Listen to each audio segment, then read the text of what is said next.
Hej. I denne explainer vil jeg forklare, hvad der sker i proteinsyntesen.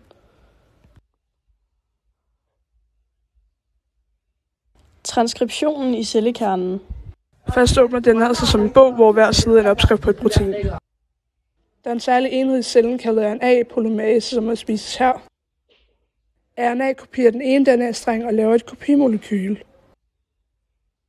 som kaldes mRNA. Så mRNA er ligesom en besked, der indeholder opskriften på proteinet. Når mRNA'et er færdigt, bliver det sendt ud i cellekernen Og videre ud til ribosomerne i cytoplasmaet. Translation i cytoplasmaet.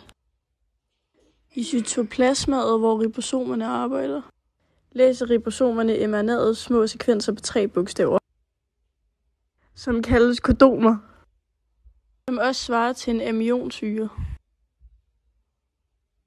tRNA er en anden type RNA, som bringer de rigtige aminosyrer til ribosomet. Hver tRNA har et mærke kaldet antikodon, som matcher mRNA'ets kodoner, så den rigtige aminosyre bliver tilsat.